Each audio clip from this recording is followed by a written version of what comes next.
Facebook Live, how you guys doing? It is another episode of Rewriting Your Story. I'm Dr. Mondo. I'm so excited to be here with you guys tonight. Man, so excited just because I love doing this. If you're new to the broadcast, then this is your first time checking this out. This is a show for the untold stories of weight loss transformations, weight loss journeys. There are so many amazing shows out there right now, on television, or so many amazing shows out there that you can catch online where people talk about getting healthy, and all of those spaces are so much needed. But I also think there's a space needed for something like what we're doing here tonight. And that's telling the untold stories, the emotional stories, the stories about that often don't get talked about relationship challenges, body image, self-esteem, stuff that we all struggle with, stuff that always comes up in our weight loss journeys, but we don't often talk about it. And so tonight's guest is going to be able to talk about that and just about literally everything that you can think of that's related to a weight loss transformation. Sometimes you guys tune in and you say, hey, this is a story that I'm not sure, I can relate to. This person's never been through what I've been through. Tonight, the person that you will be hearing from, Julie Marie Christensen, has been in your shoes. If you're saying, yeah, but I don't know, did she really struggle with obesity? Yes, she did. Did she really struggle with heart disease? Absolutely. Did she really beat that? Yes, absolutely. Did she struggle with yo-yo dieting, or did she just lose the weight and everything, her life magically got better? No. Julie Marie's story is one that's going to grip you. It's going to pull you in. You're going to be able to relate to it. It's going to be something that you need right now. Because I know you're tuning in tonight at 9 p.m. on the East Coast, 8 p.m. in Central Time, 6 p.m. out here on the West Coast. You're tuning in tonight because right now you're about to turn the page on another month, and you're going into March, and you're thinking, all the momentum I had in January from my health transformation is starting to fade. I don't know where to pull it from.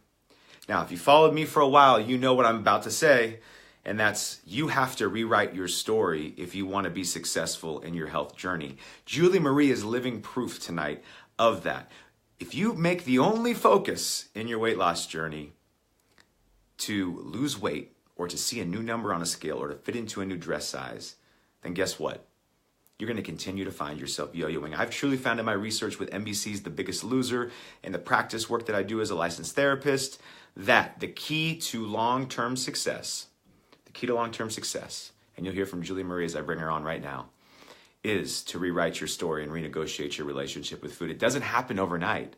And for Julie, this success story that you're going to hear tonight, it didn't happen overnight. There will be trials and tribulations along the way.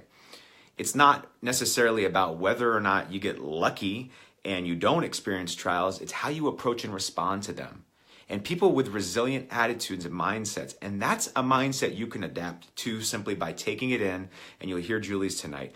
People with that adaptive mindset and that resilient mindset, they take the challenges and the adversity in their life and they use them to thicken up their story, to rewrite their story. So with no further ado, I'm so jacked up, you could probably tell. I'm going to get Julie Marie Christensen on here. I'm going to have her introduce herself while I share this out to you. There's no moderator tonight.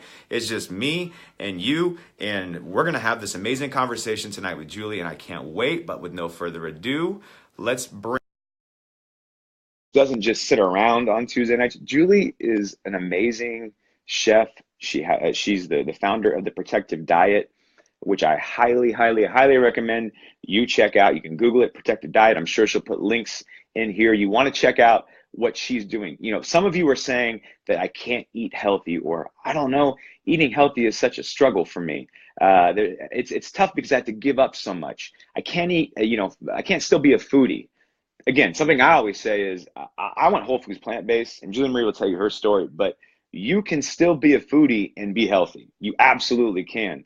Now, Julie shows that by the way that she takes and puts amazing creative spins on recipes that you and I both love, right? The comfort foods, the dishes that we grew up with, she manages to put amazing spins on those, but in a way that you can actively protect yourself against disease, in a way that you can actively lose weight. So she's going to tell you so much more about that. I'm seeing some people log in here right now. I got to see Tracy, and Tracy in her profile picture, if you will notice, Tracy Show off that shirt for us. I'm worthy. I'm enough. I'm lovable. Say it all.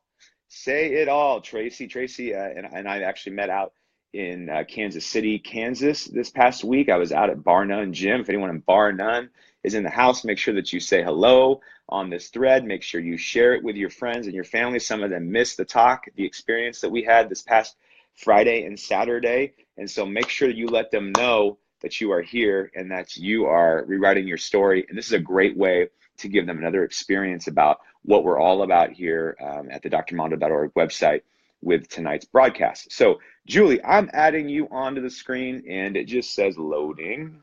This is part of the reason why I need a moderator. I usually have a moderator most weeks, but I don't know for lately. The moderators sometimes they're hit or miss in terms of their schedule. Shout out to John Gomez. John Gomez is a busy guy. Every other week, this guy can't come on. I'm gonna try one more time, Julie, to bring you on. I think this is gonna work. But anyway, so John Gomez is not here tonight, so it's just me. But once we have the technology figured out, as we all know, Facebook's technology can be a little hit or miss. But once we get it dialed in, we will get Julie on camera and we will get this show rolling. I'm seeing viewers coming in, and I'm so happy to see that number continuing to grow. This is the opportunity. Do what I'm doing. Grab your laptop, grab your phone, and start sharing this. So let's go through the steps of sharing this. You go to the Dr. Mondo page, which you're on now. You're going to see a share button, and you simply click on that share button and blast that out literally everywhere and tell people this is, if you need inspiration, if you feel like giving up, if you feel like your health journey is just stuck, tonight's broadcast is going to pull you out of that pit of depression, pull you out of that pit of hopelessness, and we're going to get you back on track. So again, I want you to go ahead and share this.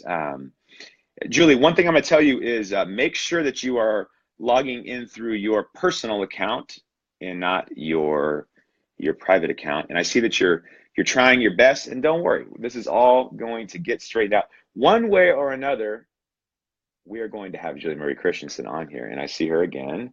And as I'm sharing right now, and I hope you guys are too, we'll try adding her again. And I'm posting this right now. So if you are in my group, let's see. So if you are in the group over at Fit Code, I'm going to share it to the Fit Code group. If you are part of the Rewriting My Story Fit Code, say something below. Throw us a like or a heart or something, or a wow or something. If you're part of the Fit Code family, I'm saying, hey, everyone, tune in right now.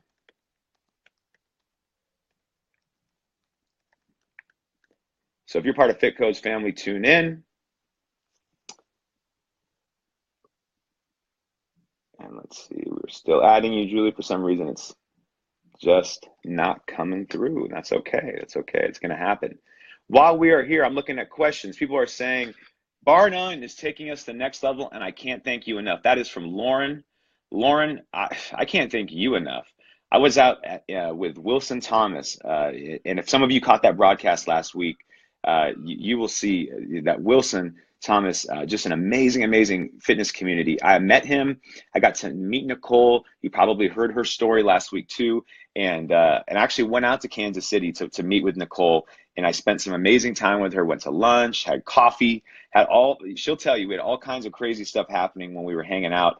But I went out there because I wanted to help Nicole. And then the interviews that we did on local Fox News and the interviews that we did on the NBC affiliate, it was all basically to just encourage people that they can rewrite their story and to come out of hiding. So many people right now are struggling with shame. They feel like, it's just a matter of they're not worth it, or the fact that they gained weight back, that, what's the point to keep going? I'm just here to kind of tell you that, look, we have to take a hold of our lives. We have to take the authorship rights back to our story in order to make a true change, in order to keep the weight off long term. It's not necessarily so much about what you do in the gym and in the kitchen, because you know what to do. Most of us do, at least. But it truly is about making this a process that's bigger than just weight loss. People constantly, time and again, I see this with Biggest Loser contestants. I see this in the research I do, the hundreds and hundreds of people that I help. I can tell you right off the bat, and there she is. Julie, how are you? Hi. So sorry about that Hey, technical problem. no, you know what? You told me before we went on, you said, look, I said, do you have a hard stop time? And you said no, because I can talk and I can talk. So I'm the same way. I could sit here and you would have had 30 minutes of technical difficulties. I would have been on, 100 different tangents, just firing people up. And I see the live viewers piling in. Everyone, I just want to welcome now our live guest, Julie Marie Christensen. Julie, how are you doing tonight? I'm doing fantastic now that I can see you and hear you. And we have a live broadcast every week, but this is such a different setup that we just couldn't get the sound. We couldn't get connected, but now we're good. We had to change the phone. I know, it just changed the phone. I know this is what Facebook, for whatever reason, limits us, but we're here, and this is really important because I didn't know how I want to lead in with this, but just off the bat, how about this? Because there's a big kind of like lead story that I want to tell people about the significance of Julie being here tonight. But Julie, can you give people a little bit of background? They look at you probably and they go, oh, here we go again. Someone else I can't relate to. Someone else that has never been through what I've been through. Julie's never struggled with weight a day in her life. She looks great. Can you tell people a little bit more about your backstory? That way they can know that you really can relate to them.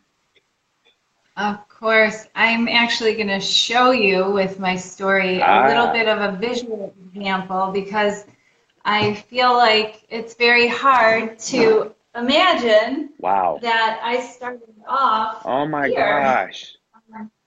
So I went through, I recommend getting rid of all of your big clothes as you go, because you're never going to fit in them again if you found your why you are doing this and going to follow through this time, because we've all been there that have had weight problems. We're going to do it this time. We're going to do it this time. This is it. Yeah. Yeah. This is going to be it every Monday morning. And then by Monday night, fail. And then Tuesday morning. And then Wednesday morning. And for years in my life, I went through that, obviously, as you can see here. And in my late 20s, I started to grow. And I got up to a size 22. That was the last waist pant size I bought. I was wearing a lot of like sweatpants, and I guess they're yoga pants, but they weren't for yoga. They were for sitting on the couch and eating, because I didn't get to this size not eating. Yeah. Well, I'd starve myself in the morning, say I was going to do it, and then by dinner I was binging, because I didn't know what I was doing with dieting when I was back to this weight. With nutrition, with anything really, everything was kind of out of control. And into my 30s, I kept growing, and I was then in a 22. I became morbidly obese, about 125 pounds more than I am today. And everyone could see the obesity, but it's funny because I talk to friends and family, and they're like, you were never that fat. You were never that large. Even my own mom and my sister, they can't believe when I show them old pictures of myself, because they were there with me, but they didn't see it. It's so fascinating to me how people don't see you in that state until afterward, when you show them, they're shocked. I can't believe it. I had no idea you were that large. And I'm like, how could you not? You were there with me. But anyway, the things that challenged me most were the symptom effects of obesity, and that was heart disease. Elevated cholesterol scared me. I think that kind of brought me to making a change. And sleep apnea, I would wake myself up in the middle of the night gasping for air, and it wasn't hereditary to have sleep apnea. It was because I was so overweight that the chest weight here was closing my airflow. And so many people think that that's something they have to live with the rest of their life. No, it's not. Acid reflux, I had acne, eczema, severe allergies, gout, where my big toe swelled up, plantar fasciitis. I would hobble along because my feet hurt so bad. Wow. And I had chronic inflammatory pain, neck, back, everything just ached. And depression, anxiety attacks. I think a lot of the depression and anxiety attacks were related to my weight and not wanting to go to events, especially weddings where there were photographs. I avoided my life. I was missing out on my life. And I worked in an industry surrounded by fashion and fitness and professionals. And I was feeling like ashamed. I didn't feel professional anymore at this size, and I couldn't even ask for weight loss advice or fitness advice or anything. I was so embarrassed and ashamed, and the failure after failure, I just didn't want to even engage with people that were experts because I felt so ashamed that I would fail again and maybe disappoint them or have to follow through. So at 32 years old, I went vegan. This was 13 years ago, and it was due to an elevated cholesterol score. I investigated at the bookstore, the internet, to find a diet to eliminate my elevated cholesterol. And it was pointing at a vegan diet. So I thought, I'll try it. And when I investigated further on the internet, I saw the animal agriculture, and I couldn't be a part of that anymore. So I went vegan overnight. All animal products. All overnight. Amazing. Yes. I'm one of those people that you tell me the science and it's done. It's like, check it off the list. It's over with. I will not contribute to that. It was so horrendous. I became an animal rights activist. Julie, was there a particular film, a particular book that you saw that created such a reaction in you? The internet, the dairy industry just set me off. I cried. I was an angry vegan. I could not believe that no one would listen to me and that my coworkers across from me at the table were putting cream in their coffee, and I turned into this crazy activist that turned everybody off to veganism because I was angry at family parties, I was angry at work, I was angry every day. I cried myself to sleep at night. I couldn't believe this not in the world. So, and I didn't know any vegans in person. And I was living in Chicago here. That's a huge, huge community of vegans that I didn't even know were out there. I was my isolated vegan at home living with my boyfriend at the time that was not vegan. And he was like, whatever you want to do. He was supportive, but he was going to go get his Portillo's, get his whatever he was going to eat. And I'm like, fine. So I lost about 20 pounds going vegan, and I was like, this is great. This must be God rewarding me for not contributing to this. And I truly believe this. I'm like, how is this weight just falling off of me? Because I never lost 20 pounds like that. And it was within about a month. I couldn't believe it. Well, I was so overweight that any dietary change caused a weight loss. Prior to that, Julie, prior to that, I'm sorry to jump in, but prior to that, had you been yo-yoing and had you tried to lose weight, or this was like your first real attempt? Oh, yeah, every day. Every day. Every day. You were consumed by it. Yeah, yeah. I would starve and restrict, live on Diet Coke, cigarettes, coffee, and then by dinner time, I would binge because no one can sustain not eating at all. I was an extremist, one or the other. Right. And, you know, it just was like, I didn't know what to do, so all I knew to do was to eliminate all the food, and that just doesn't work. We know that. So anyway, I lost this 20 pounds, quickly regained it when I found all of these other, like, alternative foods.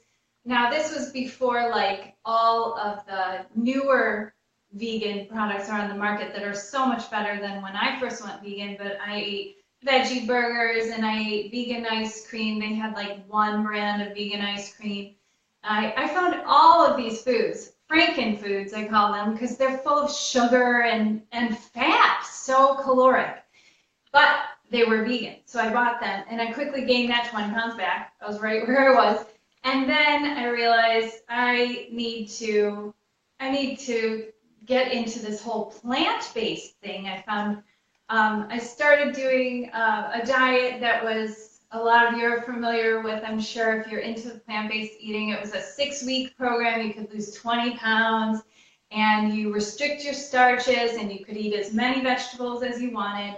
And I was doing it in the wintertime, and I lost 19 pounds in the 6 weeks, wow, which was pretty great.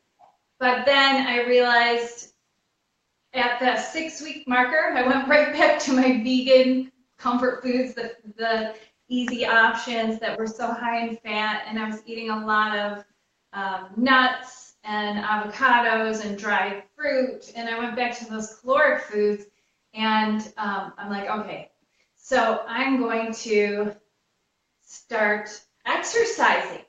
I'll start exercising with this to keep the weight off.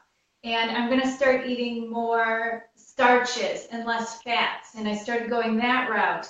And then I slimmed down into these. Which oh, wow. Look at that. Look at this. This is awesome. This is really paints the picture.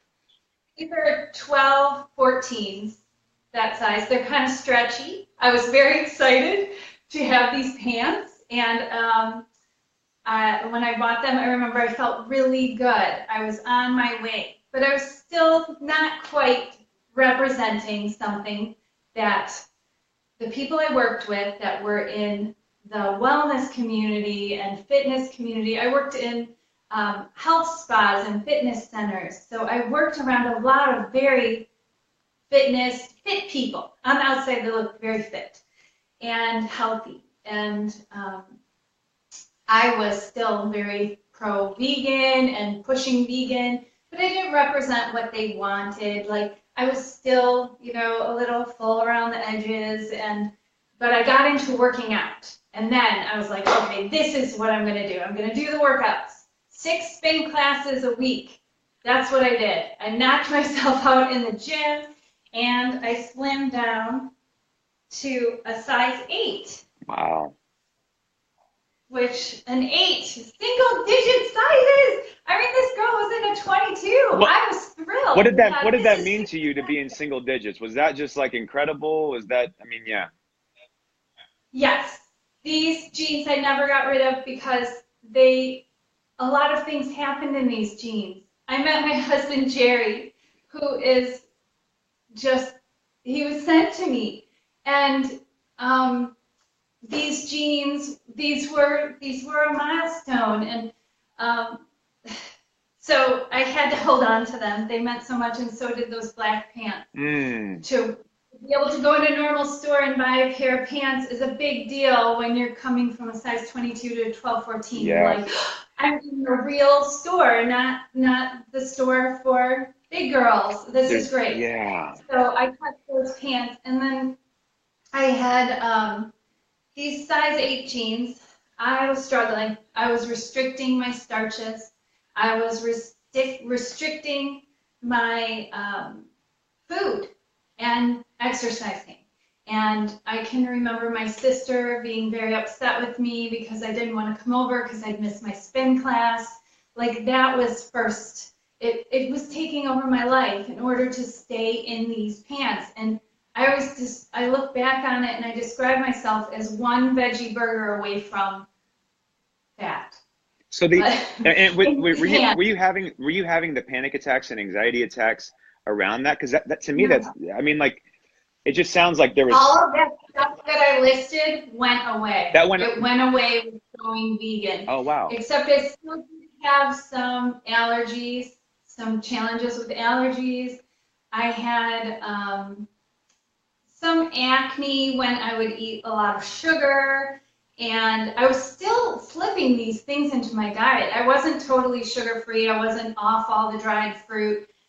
When Jerry and I first met, he was not vegan, and he was an athlete on a cross-country tour, on a solo bike tour, so he was very fit. I rode a 125-mile bike ride with him on our first date, and I was wearing these size 8 jeans, not on the bike, but at that time.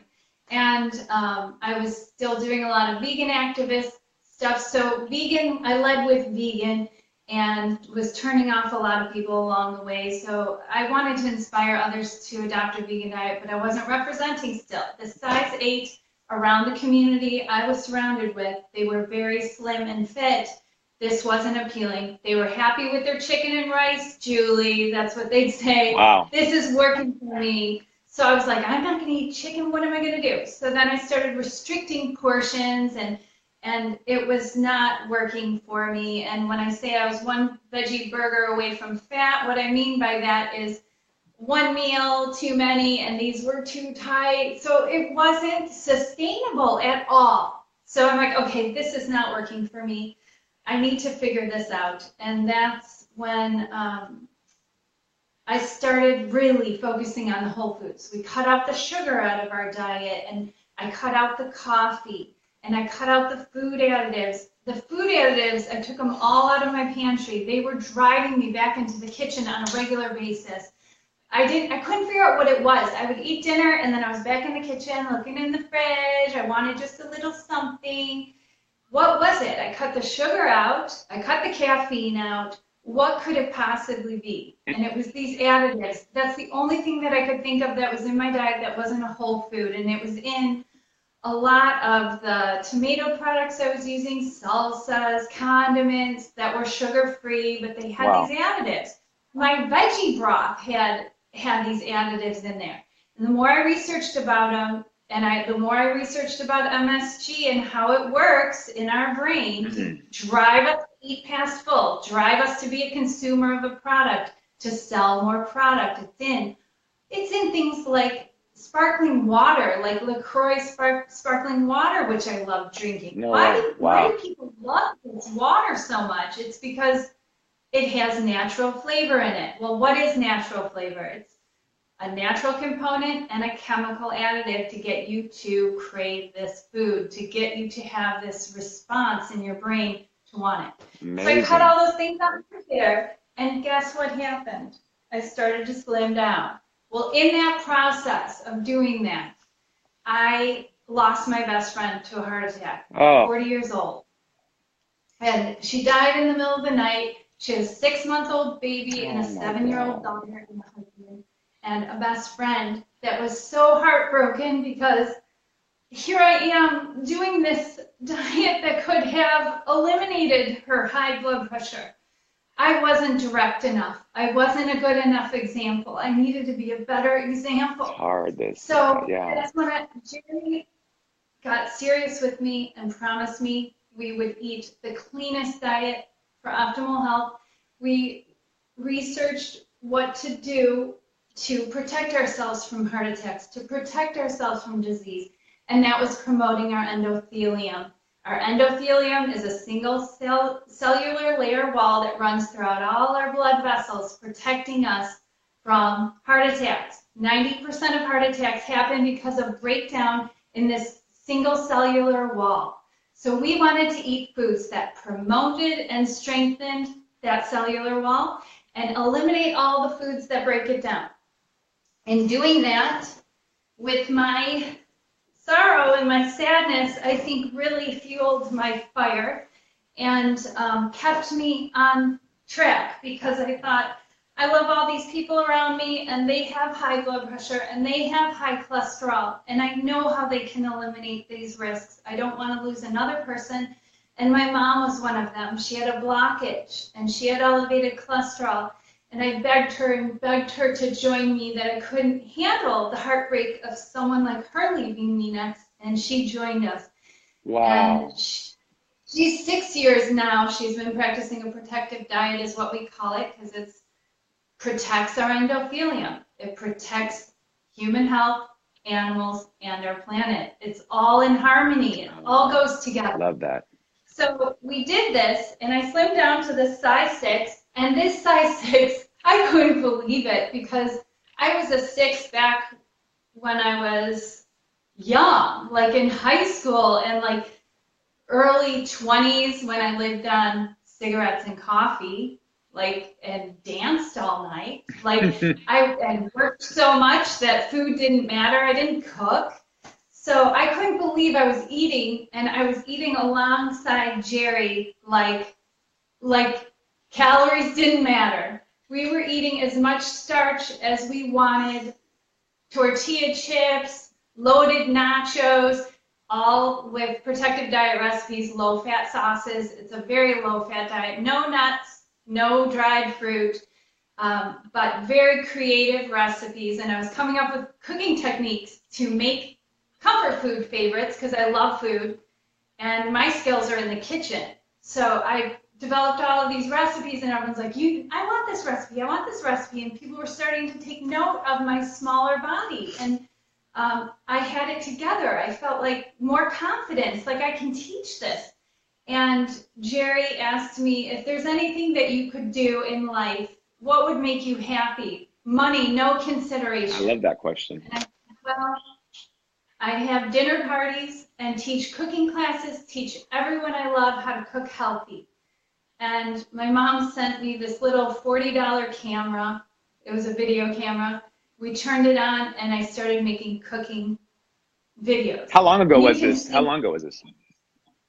Let's see, this was 7 years ago. 7 years ago. You can see, you can see these videos on Protective Diet's YouTube channel, on my older free recipes on Protective Diet. You'll see me. I'm fuller figured, and I was doing these videos, and then I started writing down the recipes, and I started with this little website that I put together, and if anyone personally knows me, that was like pulling the hair out of my head, because I'm no computer wizard. I'm a creative, and I did this after work. I was working 3 jobs at the time. It was after the market crashed, and I lost my job in management and was back to doing services in the spa, and I was doing this little website to and from work on the train, and I was answering questions. We started a support group, Protective Diet Living, and on Facebook, and I was trying to help people along. And then we started all of these cooking classes from our home. I started teaching once a week, and Jerry was helping me with them. And then we did 4-week workshops to get people through and off the additives, off the sugar, off the caffeine. We called it the 30-day detox workshop. And it was incredible what was happening in our own home community in Chicago and in the suburbs. And then I started doing a cable access television slot for a healthy chef cooking with kids to reverse childhood obesity. Oh, that's so cool. And then I started cooking for Humana and teaching nutritional intervention courses for Humana Insurance Company. Wow. And they were there once a month, and we would live broadcast the classes. We wasn't quite what it is today with Facebook, and we had all of these people joining our classes. And then we started Protective Diet Education, and I'll tell you more about that after I show you my after I did this a while. I started in our programming, Protective Diet Education, which has been going on for 4+ years. We're on our 5th year now. We're going into our 5th year with weekly classes and recipes and community support. We have this live classroom that's here with us tonight watching. And how many people are with us right now? Because that's really important to know.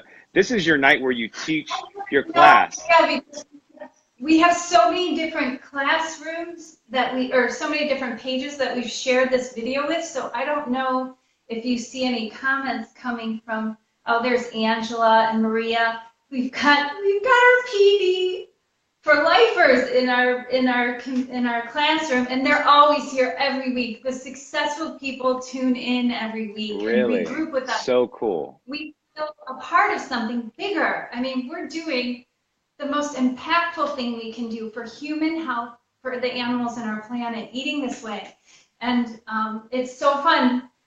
Oh my gosh, TC, Joanne, Sally Ann. PD for life. I see PD for life, yeah. PD for life, that's right. And so then I introduced mindful eating practices, and I went from what I thought was fantastic, my slim size 6, which I was comfortable. I couldn't believe it, I was wearing a bikini. I moved to California. We moved down to San Diego, which was a dream of mine to do. And Protective Diet Education had taken off so big that Jerry and I were able to leave our jobs in Chicago full-time and go full-time with Protective Diet. Oh, what a dream. And that's amazing.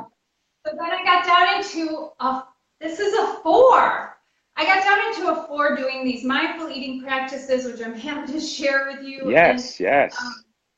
It was just practices to improve my energy level post meals, to improve my food satisfaction at meals, I run a test kitchen, so I put out a new recipe, innovative recipe every week for our community and for our classes, and I am around food all day. So I would tend to snack as I was cooking, tasting, constant eating. So my meal satisfaction was not that great. I would sit down to eat and not be very hungry. And that left me in a whole whopping size 6. I mean, a size 6, that's fantastic stuff right there. Right. And I could eat without thought. But then when I introduced this mindful eating practice, I did it to lower my body fat, because all of the studies show the lower body fat, the greater survival rate with cancer, the lower risk of cancer. And that's something that I have been touched with. And so I decided to do the mindful eating practices. I ended up in this small size 4. I couldn't even believe it. I'm like, how did this happen? It just came off. I didn't try, I didn't restrict, I was eating as much as I wanted, but I was paying attention to my full reception, turning on my natural calorie trackers that we're born with, but we dulled out. Your full reception, what does that mean? Explain it a little bit. You said it, but just explain it again, because that's so crucial for people to hear and understand. We have full receptors in our stomach. So when we eat, if we eat without shoveling it in too fast, they signal. They actually, if we overeat, they're actually quite painful and hurt. But we get so accustomed to them signaling and ignoring and eating past it, as I did for years, that it doesn't really faze us. We don't notice it. It's kind of like anything that you do that's kind of impactful or hurts your body after a while, right. Like running. At first it doesn't feel good, and then it's fine. You get used to it, which I've never really gotten used to running. That's another thing I want to talk about. Right. But we become comfortable and familiar, like you're saying. You know, what's familiar and what's comfortable is what we know. And like you said, like that was one thing that I realized when I started eating this way, is that it was weird not to feel, I was so used to feeling tired after meals. And this is a whole different level of it, right? To actually be in touch now with your full receptors, and to actually be that in tune with your body. That's next level stuff. So yeah, keep talking about that. That's amazing. Yeah, and there's little practices that we can do that are simple. It's not about restriction. It's not about taking away. It's about self-awareness. I teach it in a way where I'm showing people this is about giving yourself a gift. This is about what does Julie need? Because obviously, when I was wearing that size 22 pair of pants, I wasn't paying anything attention. I wasn't giving myself any focus or attention. It was everything outside of me. I actually didn't even want to put any attention on me. I didn't even have full-length mirrors in my house. I just ignored everything about the outside aspect of me and the inside. My feelings were last to be even addressed. I mean, there's no way someone like myself, there's no way that, well, I should speak for myself. I was not aware of anything about myself. I was just eating to cover up all of my feelings. I was eating to cover up my feelings about eating. It was just so out of control. But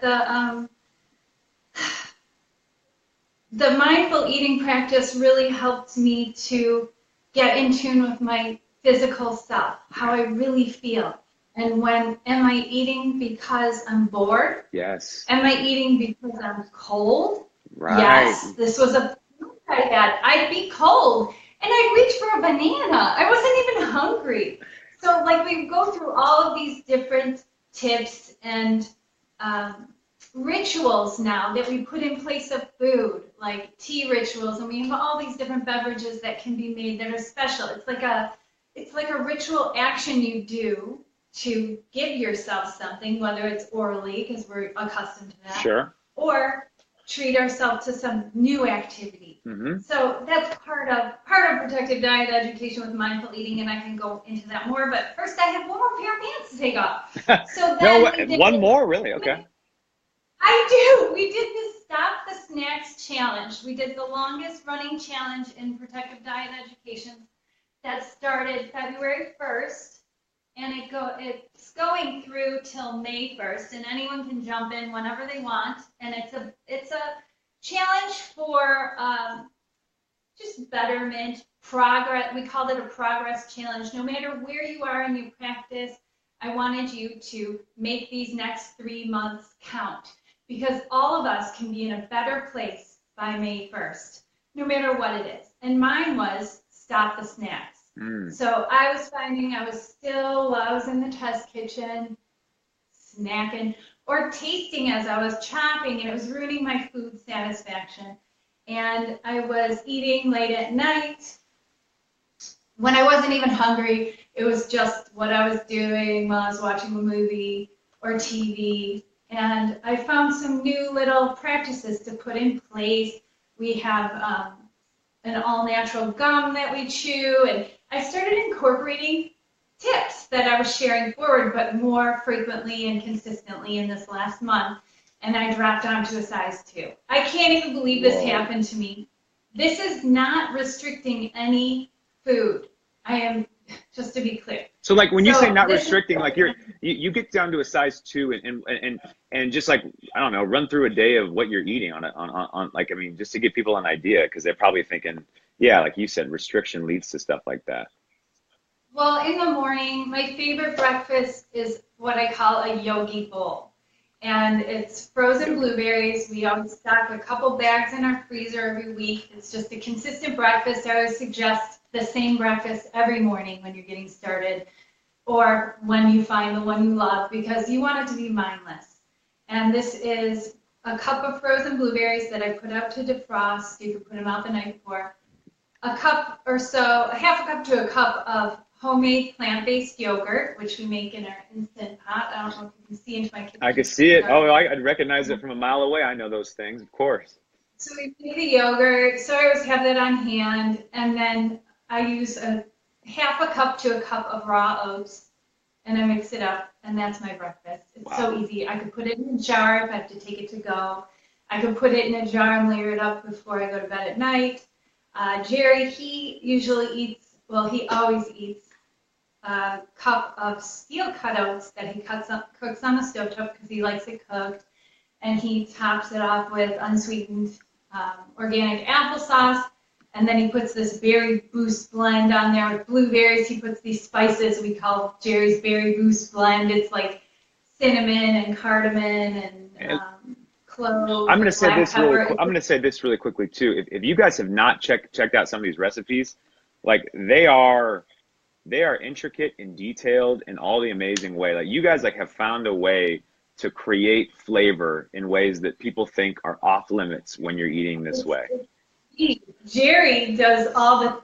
So Jerry has found ways. He does all the technology part, and I do all of the cooking techniques and writing of directions. And I write these directions so that a 7-year-old can go in the kitchen and do this. How cool! And it's been so exciting and so fun to watch the results of my recipe directions in our support group, Protective Diet Living, people posting their pictures. We have a recipe that comes out Monday at midnight, and everyone's making it on Tuesday, and it's just like, it's so thrilling to me because I'm reaching people, and our community together, I think a huge part of sticking to this and following through and getting this advantage in your every single day life, every single meal, is our community, because you need the support. You need to feel normal. For years, I was knocking down the doors of my friends. You gotta go vegan, you gotta go vegan, you gotta do this for the animals, for the health, for the environment. But I was a lone ranger. And now we have this community. This tribe, that follows through, that takes action every day, that's eating the same thing I'm eating. It's just like so much fun to have this. And yes. What would you say about someone that says that we are omnivores? Someone that says we are omnivores? Well, yes, technically we can eat anything and survive, but to thrive, I want an advantage in life so that whatever I'm faced with, whatever thing that comes my way, I can experience it like the boss of my body. I want to be like, oh, brain cancer? Brain cancer? Oh my gosh, I have brain cancer? okay, well, I don't have to change a thing with my diet. That's checked off the list. Now, hold on real quick, Julie. This is not, I want to be very, very clear for everyone out there who's listening. This is not, no. No, I was going to say, whatever you get energy, if you stand, you say, you got the technology crew behind you, so you can do whatever you want. But I want to point this out. This is not a metaphor of, oh yeah, and if I got like brain cancer, no, and this is what is so big. People don't realize this. And for the 58 of you, the 60 of you, however many that are tuning in, this is the first interview that Julie Marie has done since experiencing, not surviving, but experiencing brain cancer. Thank you. And she's on the other side of the experience of that. And I'm just going to keep going. Hair. Yeah. My short hair is starting to grow back in, and I know a lot of our community members, I stopped talking about my experience because I didn't want this to turn our protective diet education community to turn into boo-hoo, Julie's cancer experience. I felt like, oh my gosh, I'm taking up so much opportunity with programming with this, but in a way, I've gotten so many letters from community members that are like, if Julie can stick to a protective diet through brain cancer, what am I complaining about? And you need to tell this story. I'm with them. Well, I went to the emergency room with really, really, really, really bad headache, and I found out I had brain cancer. I found out I had a tumor in my brain, and they told me they were going to do a biopsy and tell me if it was cancer and what kind of cancer it was. So the first reaction, I looked at Jerry and I said, what am I going to tell them? What am I going to tell them? How was your first reaction? Yeah, it was thinking about others.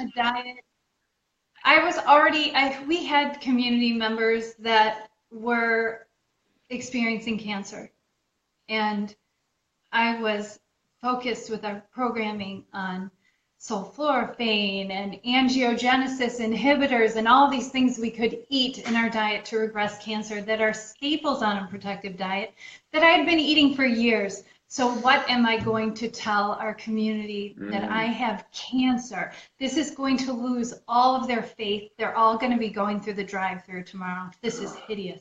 I haven't even written the cutlets recipe. Oh yeah, yet. and I haven't written down the cutlets recipe. I was working on this epic recipe that was going to change the You're thinking, community. And again, I want to reflect this back to you, but again, my first thought, if I'm putting myself in your shoes, is so me-centered, and it's so amazing for you that your first thought is your community and just, others focused that, that just really strikes me.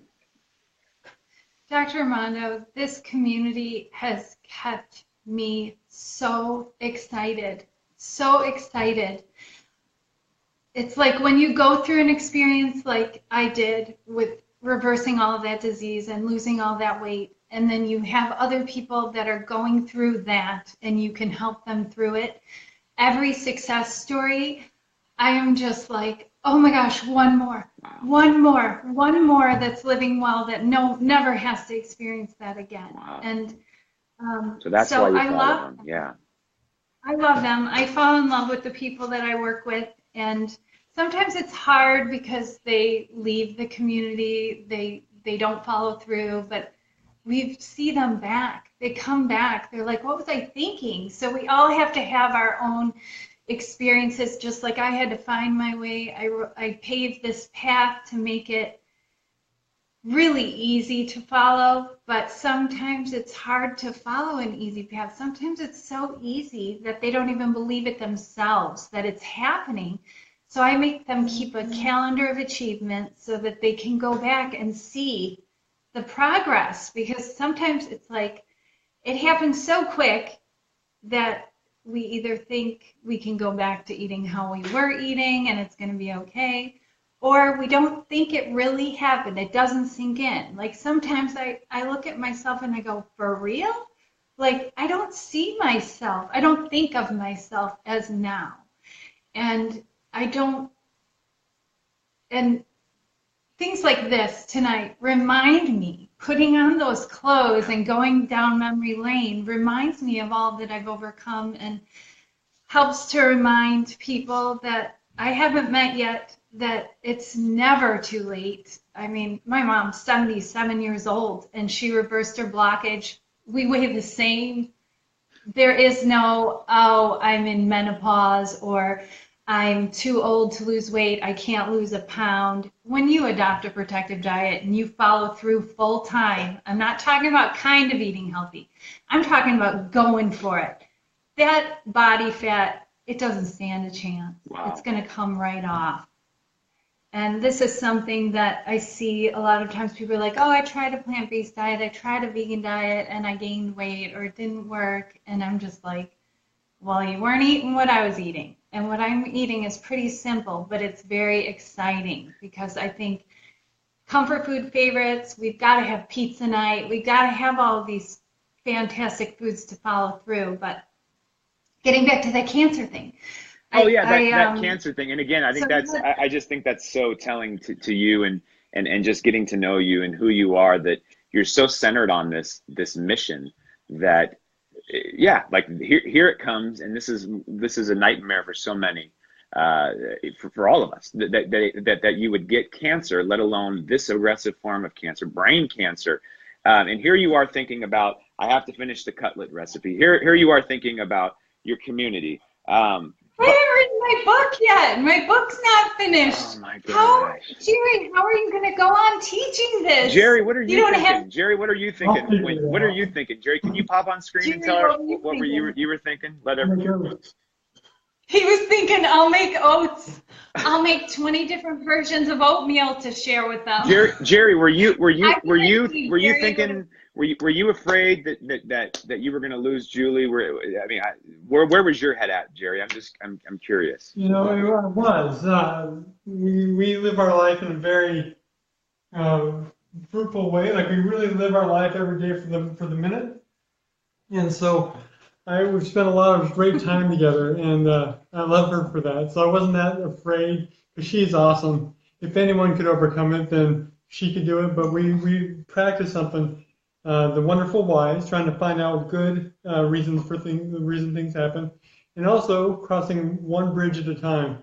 So I made sure in my mind to put, and in my heart to put, whatever came forward wasn't near as important as taking the dog out. All I have to do is take the dog out today, and then go see Julie, and then that's what it was. Event by event by event, we got through it, and I didn't let myself go through all those emotions. Psychologically, I just focused on doing the next task and the next task and the next task. And like, he wasn't nursing a sick girl going through chemo and radiation through this experience. I decided, thanks for all the likes and the hearts, you guys. I decided to go against the grain, just like I did with my diet. I didn't have the fear that comes with cancer. I mean, let's be real here, it freaked me out. But I didn't have the fear to go through this because I had done the research before I got cancer. I understood angiogenesis inhibitors. My tumor was encapsulated and regressed away from my brain when it was found. And the doctor said, I don't know what that is, but it's good, because if we go in there to take it out, we can pop it right out. It's not connected to the brain tissue. Well, angiogenesis is when the blood supply connects to the body to feed the tumor, its little veins, or to feed whatever it's connecting to. It can connect to any tissue in the body. I'll leave you to it. Thanks. But there's angiogenesis inhibitors in food, which if you follow the latest in cancer research, they're trying to mimic those angiogenesis inhibitors found in food and put them in a pill. Oh, wow. So that they can charge you billions of dollars for this pill. Wow. What are they mimicking? What's in tofu? What's in our soy milk? What plain unsweetened organic soy milk, please? No food additives, no sugar. What's in our red grapes? What's in our blueberries? What's in all of the foods we're eating on a protective diet? What is in there? Well, they're trying to isolate those ingredients and put them into a pill and market them as a drug. Well, let's just eat a protective diet and regress tumors, cancer, So I want to, or prevent them. yeah, I want to point this out. There's a couple of things that I want to highlight what Jerry said, because you guys are so on the same page with this. I would almost call it what Tim Ferriss, who I'm a huge fan of, would talk about, or Ryan Holiday, which is like this stoicism, which is almost like stoicism isn't to be unemotional. It's that you have emotions. You're a human. You're a person.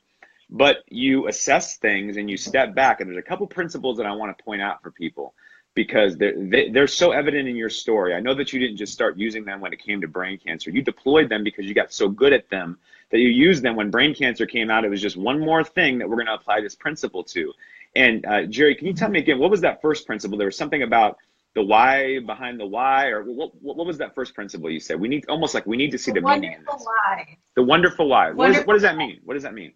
That's a practice that, Jerry can tell it. That's a practice that we do on a regular basis, that we teach in our classroom about everything. You could apply it to anything. Yeah. We were in Julie's hospital room, and she was asking, well, why can this happen? And I thought, well, because I'm really against asking why anything ever happens, ever, because it's not productive, ever, in my frame of mind. So instead of talking about why it happened, because your mind always goes to the negative things, always the bad things. Good point. I thought, okay, let's figure out all the wonderful reasons why this may have happened. Wonderful why. It may have happened and then we just listed out everything. Like, it may have happened so that we'll travel more. It may have happened so that it ended up happening so we got the dog. It happened so that we can reach more people that are going through cancer. They can relate to Julie. There's a lot of wonderful reasons why anything happened. There's about a handful of terrible reasons why things happen. Why did I lose my best friend at 40 years old? There you go. The wonderful reason for that It totally changed my direction and my path, and I just kept saying, I'm not going to have her loss be in vain. Do you know how many lives have been saved of a heart attack because of my just pain from that rolled over into motivation, my directness to people? I'm not polite about it anymore. When someone tells me they're on cholesterol medication or blood pressure medicine, I tell them the reality of it. They could go to bed tonight and not wake up tomorrow. And I know that's but it's the reality of it. Some people, I was tiptoeing around it before with my first website, with my cooking videos. We called it Plant Purity, and it was fun and it was delicious and it was great, but it was not sending the message of endothelial protection. So that's where we got focused with protective diet. So we tell everyone there's a wonderful why. Wonderful reasons for why things happen instead of the bad things why things happen. That's all. For both of you, real quick, Jerry, before you get out, because I'm gonna keep pulling you back over, but because I just love watching your guys' dynamic too. I think you guys are just obviously such a huge power couple, and it's awesome to see this. People are probably wondering, okay, well, that's a great positive storyline, or what a therapist would call a reframe, and I think like that. I'm really optimistic, so I'll kind of think that way. How long before you feel it in your bones, as Brene Brown would say? How long before all those really wonderful things, how long did it take you? Was it 3 weeks? Was it 3 hours before it actually became something that you were seeing analytically, and then it became something that you felt like, no, this is an opportunity? And how long does it take you in a situation like this with brain cancer, the ultimate, to get to a point where you not just say it, but you feel it? For me, while driving home that night right after I said goodbye to Julie, I came home to get some food, and I was calling because I was hungry. The hospital didn't have any food for Julie. Julie had me all set up before she left. It was amazing. So I had to come home and heat up some food, and so I could head back. And I called my dad, and I said, well, Dad, maybe this is just how the most healthy person I've ever met dies.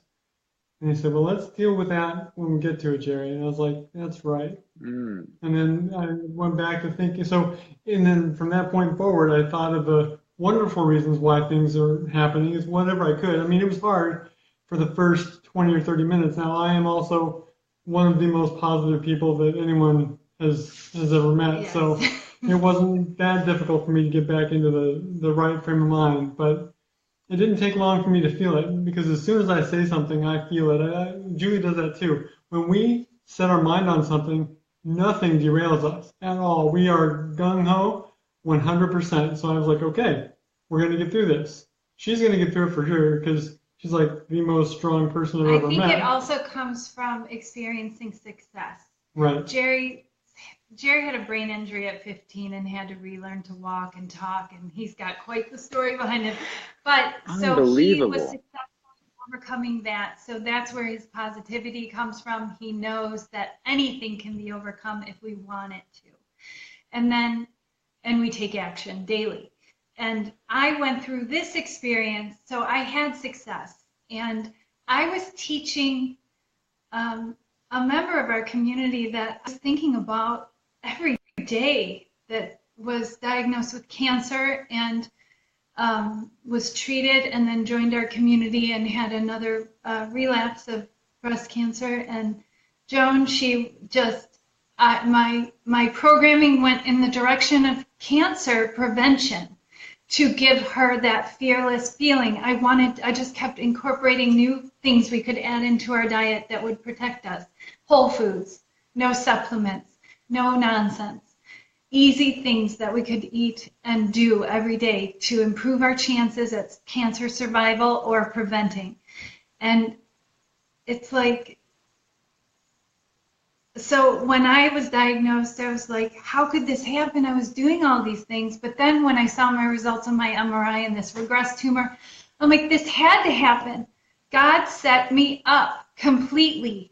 Wow. Completely set me up. He gave me the opportunity to become obese, miserable, and in pain, and overcome it. Given the tools to overcome it, they came to me, the answers.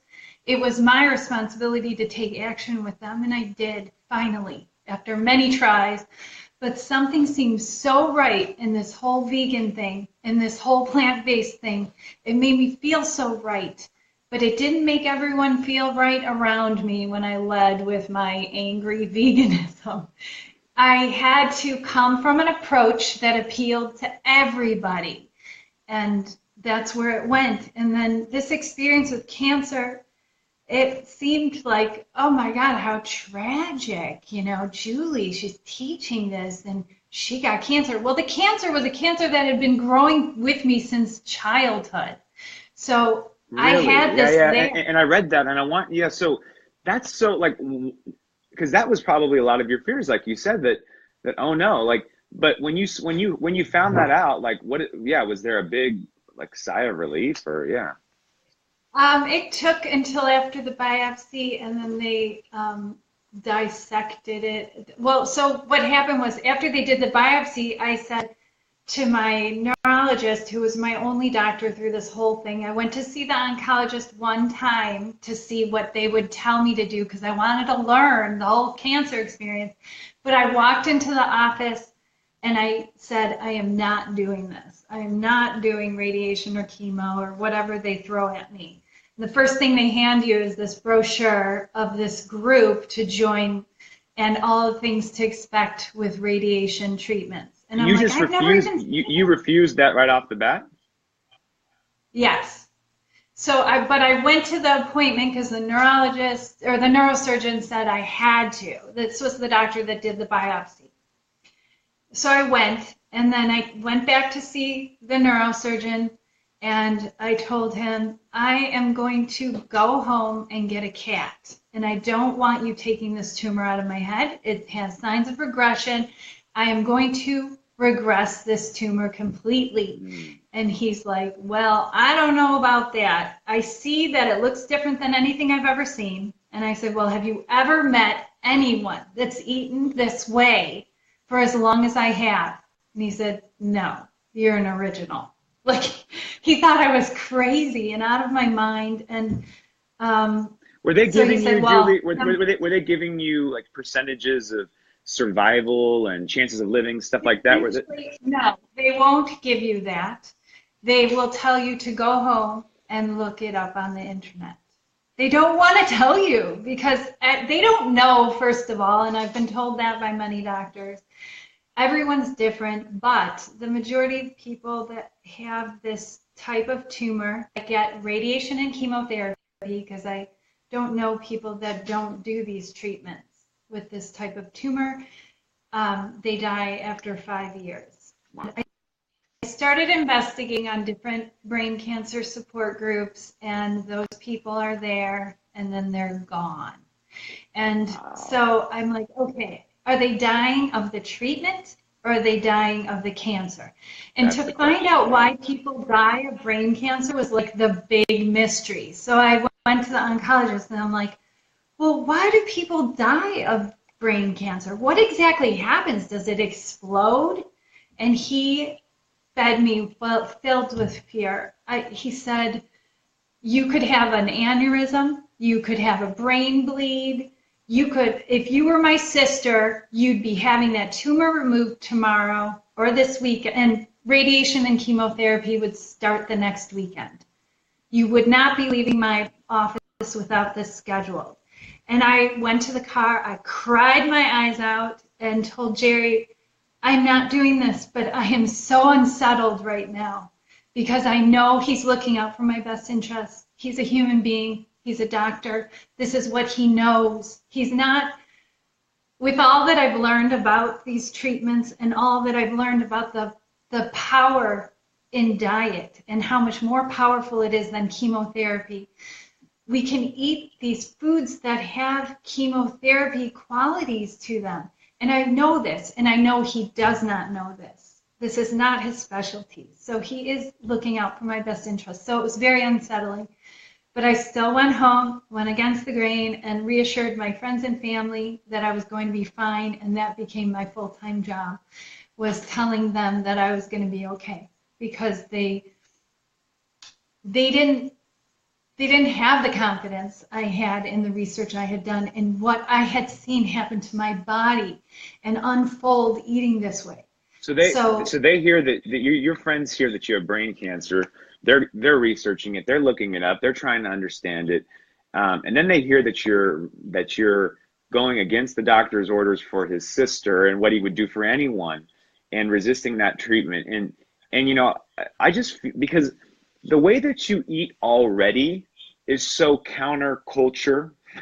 So I know there's kickback already on it. I was saying this to you on the pre-call. I can't even imagine what kind of resistance you had, Julie, then to be in that type of life-threatening situation and have people who love and care about you saying like, oh my gosh, like, what are they thinking? Like, well, what is she thinking by doing this? My mom, my sisters, my brother, they were like, Julie knows best. They Really? were all in. Yes. They were like, you've got to do what feels right. You've got to do what's best. But I still had to reassure them that I was okay. And a lot of the days I wasn't okay because I was so overwhelmed with the medical community telling me what to do and challenges. I had very lousy insurance. We're self-employed, so our insurance was just the worst. We had just moved to San Diego 9 months before. So I didn't even have a doctor yet. So I was seeing a doctor on the border of Mexico at a clinic where I had to wait all day to see a doctor to get a referral to go to the neurosurgeon and then to go to the oncologist. So that took a long time, and then things were delayed. But after I told the neurologist I was going to go home and get a cat, he told me, absolutely not, you're getting a dog. And I'm so glad he gave me that advice because we ended up with our dog, Lucky, who has been my healer through this whole thing. He's been so fantastic. He's gotten me outside more, engaged in nature and life more. What kind of dog is he? He is the greatest dog in the world. He is. That's the kind. He's my healer. He's a healer. No, he's a healer. We've adopted him from a shelter, and we didn't know what he was. They told us he was a Labrador Retriever mix, but he's not. He's white, and so we just had his DNA tested, and he's a German Shepherd American Staffordshire Terrier, which is a pit bull, and American Bulldog mix. Where is he? I he's- love dogs. I'm sorry. Is he like locked up somewhere right now? He's sleeping in the bed. He's so used to Tuesday nights Okay. that we take him out on a long walk before our normal live class, and he snoozes through it, and then we go for another walk. And so he's on his schedule and routine. Okay, if he wants to, but if at any point he wants to come say hello, I'm like a dog. I'm beyond a lover, whatever the next level is. So I think that's so cool. so you got this dog, and this dog just in the middle of this. And how long ago was this? Remind people chronologically, how long ago did all this happen? I'm approaching my 2-year anniversary, Amazing. which is March 23rd. Amazing. It will be 2 years. And in doing this, so many things evolved. I cut out all alcohol out of my diet when I was diagnosed. And I love wine, and present tense. I love wine. I still love wine, but I haven't loved wine in 2 years. Right. And unfortunately, we moved to California, and I never went to a single winery out here. You didn't come up to Napa? Oh no. Well, that's okay. We won't talk about it, but yeah. My brother is. He has a wine shop in Aspen, and he is part of the Aspen Food and Wine Festival. Oh, wow. And I haven't been there, and it falls on his birthday. And he's like, "Are you going to come out this year?" I'm like, "I don't know if I can." Yeah, right. I have to. I want to, but I don't know that I'll Well, I know I'm not going to partake in it, because this was a great example for our community, for anyone that was struggling with excess consumption. So that brought alcohol to the forefront and its impact if you have cancer. And I said, as I was researching alcohol and cancer, I'm like, oh my gosh, women that get diagnosed with breast cancer, what's the first thing they do? I need a bottle of wine. Right. Like it's like the thoughts that I'm just going to have some wine and relax. No, that's going to reduce your survival. Wow. So everything that I was experiencing myself, I could share it, and the support of our community, of having them to come back to and share my experiences, was so amazing for me, because my personal life, my personal friends, my community, my students, my job with Protective Diet is my personal life, but my personal friends that I grew up with, they vanished through the cancer experience. I think it was too overwhelming. I had some say to me, like, one of the most impactful comments was, Julie, don't you think it's time you start listening to the doctors? Diet isn't everything. So I was just crushed. And that comment still haunts me, as far as, but I have to understand that's her fear. Her fear. She wants me to be okay, and that's what she knows is going to help me. Yeah. And that's what drives me more to educate. I'm like, okay, I'm not getting through to the people closest to me. And a really good friend of mine, Tanya, who I met through the Chicago vegan community, she said, I love her. She said to me, Julie, you can't be a prophet in your own hometown. You cannot reach the people closest to you.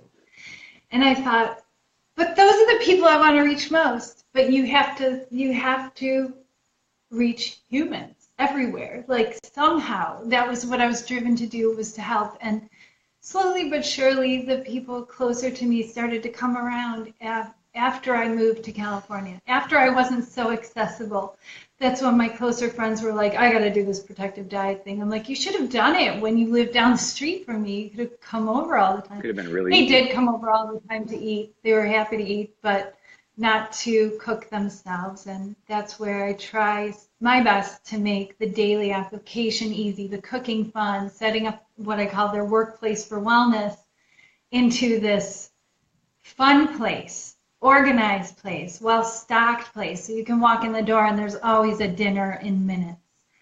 And how to cut your food costs. We cut our food costs. Jerry and I live on about $100 a week for all of our meals. That's amazing. And they're organic.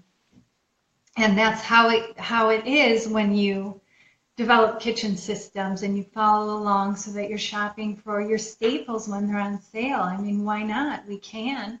We can also click and ship on Amazon if you're a busy person, and the food cost doesn't matter, but we do it. It's a game to save and spend our money on new clothes because that's fun through your transition, to reward yourself that way, or get involved in new activities in life and take this burden of thought of how am I going to diet or do it, and it's a constant thought in your head when you're trying to figure it out, trying to find your way. And it's something that with my tumor, I could remove and put away, but we're going all over the place. I waited 9 months to get the tumor removed. You waited 9 months, and then you got it removed. And what was that like? How long was your surgery? Yeah.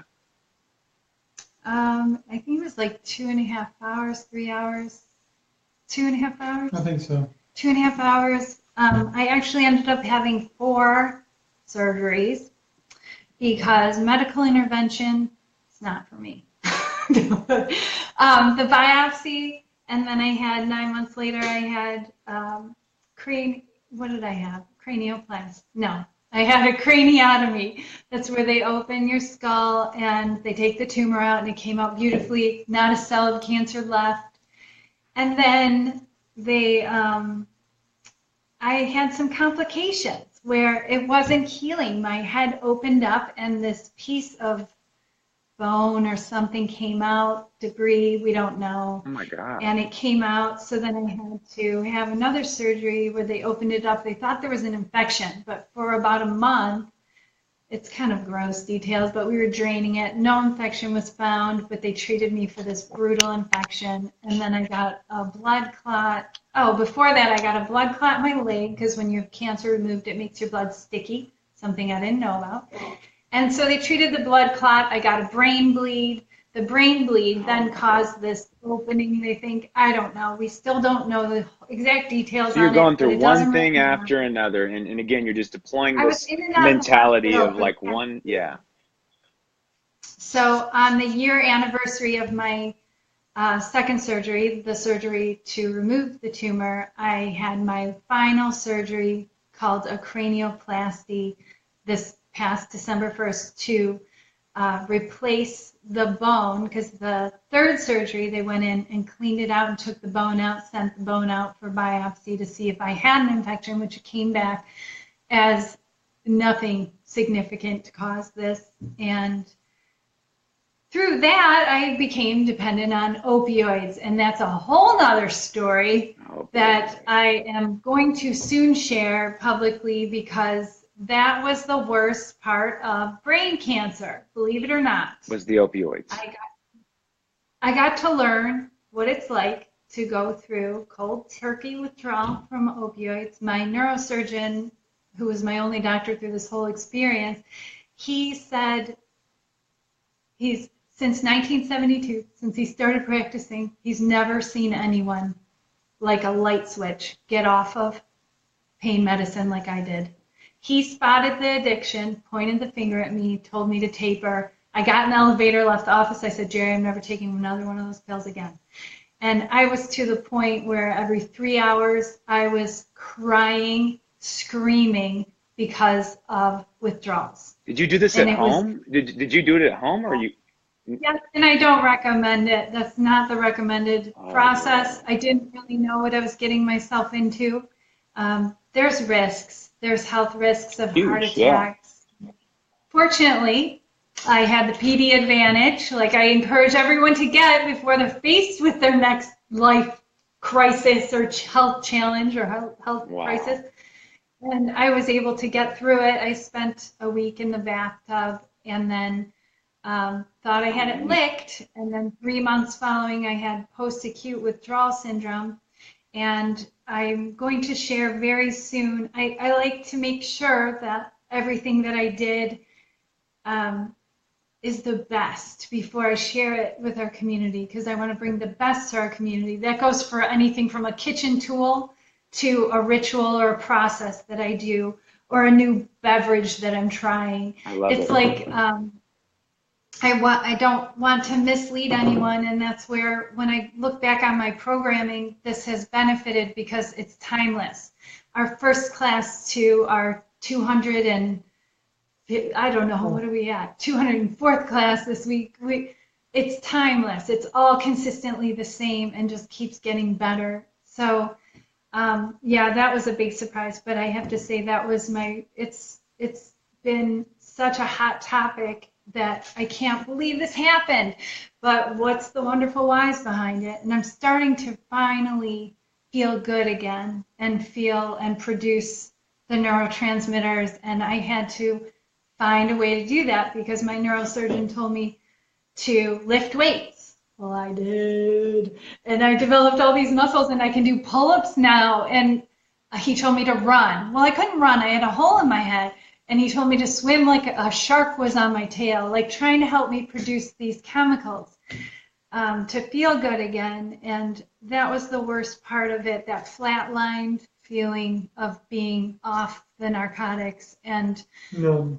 I was numb. Listless. And now I'm just getting back seriously to feeling like Julie Marie again. I feel like I'm ready to, I don't want to take on any more health challenges. I want to share this experience with the world. For the past 2 years, I haven't done any interviews.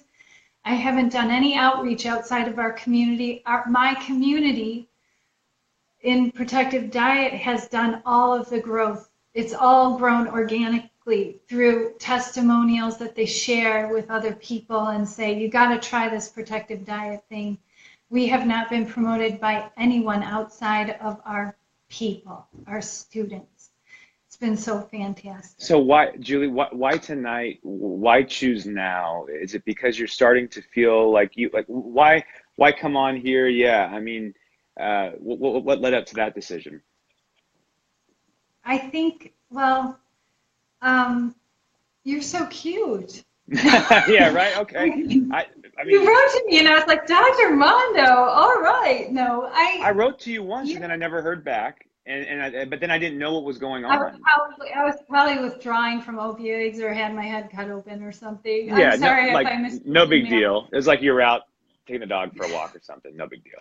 I had to take the day off. No. Well, when you said that you heard about me from Food Choices. Yes. And that was such a beautiful film, and I love Mihao and his family, and I was just like, okay. And you're like, I'm doing this Facebook interview. I'm like, you know what, Jerry? I think it's time that I break outside of the walls of our community, because here I've been doing this every week for over 4 years, these live classes for this group of members, and it's such a tight-knit community, and it grows, but it's still like, it's tight. New people join in, and I'm just like, okay, I'm ready to start sharing publicly, and I feel good. I feel alive again.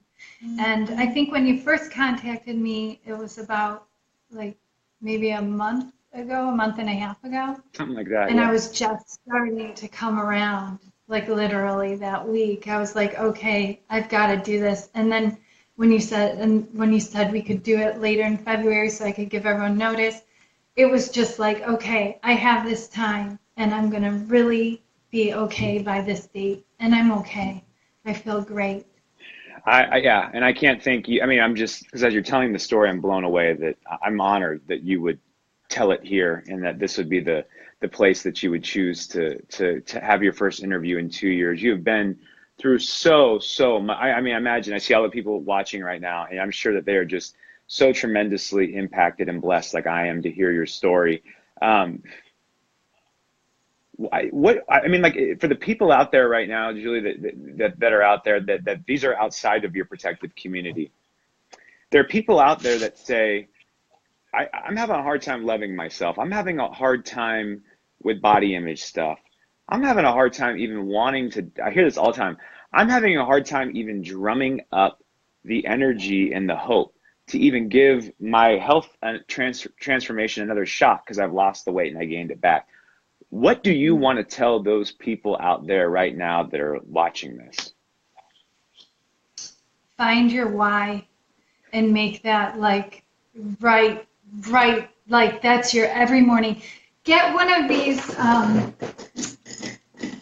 Get one of these markers. This is a tool I do. Dry erase marker. And write on your bathroom mirror. Write yourself messages. Write down your why. And your why might change on a regular basis. I'm so glad you're talking about this. I'm so glad you're talking about Julie, this is a stage. So in my, and I always say, this is how you know that you're on to something, the more you hear it from other people. So stage 2 of my program, Rewriting Your Story, is know your why. And the number one thing and actually tell people to write it on Post-its. It's so funny. And put it on their mirror, because part of it is I want them to see it on their mirror every day, but I also want them to look in the mirror because, as you know, we avoid mirrors and all that stuff. So it's so cool that you say that. But yeah, like speak to someone out there that goes, because I'm hearing this a lot, but I don't think I have that strong of a why. You were saying your why can change. I'm going to give you your why. Start with this one. I want you to take the meat suit. I called it my meat suit or my fat suit. I want you just to let go of it. Not make that your why. The weight loss. Yes. Do not make that. There we go. Okay, keep talking. Make the advantage that your diet's going to give you in life the why.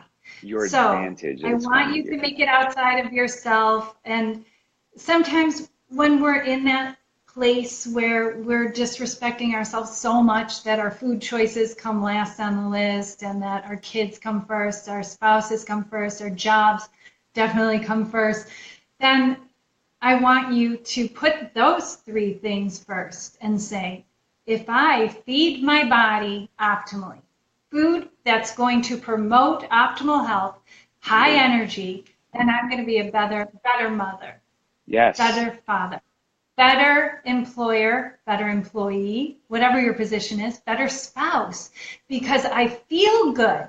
Don't think about the weight loss. That's a natural side effect. Look at me. Look at what's happening.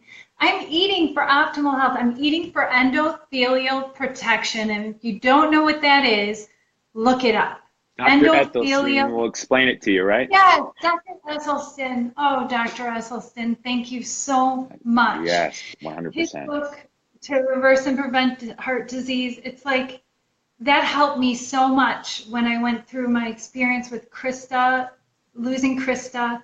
I was like, it's the endothelium. And then when I researched the endothelium in cancer and how it spreads throughout the body through the endothelium, if we keep it healthy, we can protect ourselves from viruses. Mm-hmm. There's people that are exposed to HIV viruses, and they do not contract them because of endothelial health. So we don't eat anything that breaks down our endothelium. And if you want to know what that is, check out Protective Diet. There's frequently asked questions. There's hundreds of free videos, free recipes, 123 free recipes. Just get cooking and lose the whole weight loss thing. And it's going to happen naturally. It's a natural side effect of eating a diet for optimal health. And so I want to say that again. I'm sorry, I'm going to say this real quick. Again, what Julie just said. So make your why, get away from, she leads with showing you those clothes because in part she needs to remember that for her story, and it's cool for her to be able to relive that, and we all do. And she also, that's her ability to kind of show you that she's part of this tribe and she could speak to you. She's got credibility, right? That when you look at her, you go, she doesn't know what, no, she knows what it's like.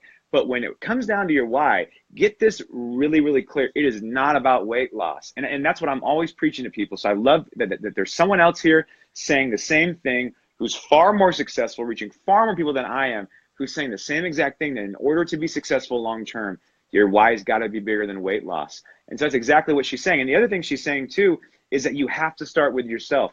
You know, when I worked with the Biggest Loser contestants, I remember one of them said, I stood on a scale and I looked at my wife and I said, you know, this thing right here, it's got to be for me. I got to put myself first for once. Those are people that are successful long-term.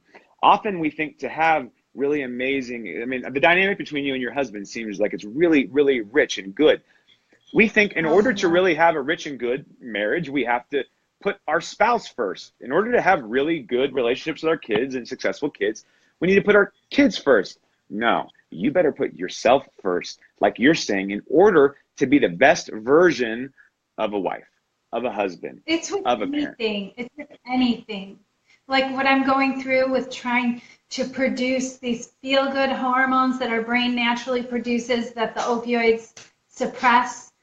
I have to fix this. I have to make this my number one priority, because without this, I can't feel good with Jerry. I can't have a full relationship with Jerry. Then I'm going to lose my connection with Jerry, which I don't think I could ever. But it's like we've got to see this as an advantage, as a gift to ourselves, instead of see it as taking away from your life or a diet of restriction. You're giving yourself this advantage over everything. Like, I always say, get that PD advantage before you're faced with a crossroads of cancer or heart disease. Because if you don't end up with heart disease, you're going to end up with cancer. Number one and number two killers. And if you've got diabetes or you have heart disease and you're walking around thinking that this is okay, this is managed with medicine, these are both food-related diseases. They're totally reversible. Give me 30 days with 30 you days? and a protective diet. 30 days. 30 days we see blood sugars go from the high 300s down to 100 in the morning blood sugars, their glucose readings. So then I tell them, stick close with those readings and contact your doctor so that they can make adjustments. High blood pressure drops so quickly that the biggest risk of adopting a protective diet with high blood pressure is falling down, hitting your head, and dying because of the drop in the blood pressure. Wow. So I tell them, pay attention, keep your doctor on speed dial. Speed dial. Because you're going to have to make these adjustments. Food is more powerful than any medication, but we need to know what those foods are, and they're really simple, they're very inexpensive, and they can be made very delicious and party friendly. We're So not you could- sacrificing. Yeah, you could still be a foodie. I just looked at the time. This is the first time I looked at the time. I had no clue that it's like almost 7:40. That's amazing. And that just proves that how like I'm so locked in right now. I could keep going and going and going. We're gonna definitely have to have you. Just like trying to hold their eyes open. Yeah. No, but we're definitely gonna have you back another time, and because there's so much to. I mean, this was amazing. But is there questions that you're seeing, or is there questions that Jerry, that you maybe caught? I don't know. It's hard for me. I'm so locked in here. It's hard for me to keep an eye on these. And I'm a solo man tonight, so I haven't been watching all the comments. I know there's a lot of them. Is there any big questions that you guys saw that you want to answer before we start winding down and telling people how to get in touch with you and things like that? Is there anything that you saw in there that we needed to address? I haven't been paying so close attention to the questions, but there's someone saying about watching her father suffer with dementia is her why, not me. Your brain needs proper nutrition not to die. Absolutely, Liz. And there is your why. And your father would be so proud of you that you're going to take the time to take care of yourself. That's it. We've got to put our food and our routines first to make it easy for ourselves. I mean, it's so much easier to come home and put together the broccoli and garlic sauce recipe that's so simple to put together on Protective Diet than to go to the Chinese takeout place, wait in line for your oily vegetable stir fry. Well, that vegetable stir fry is not made with vegetable broth.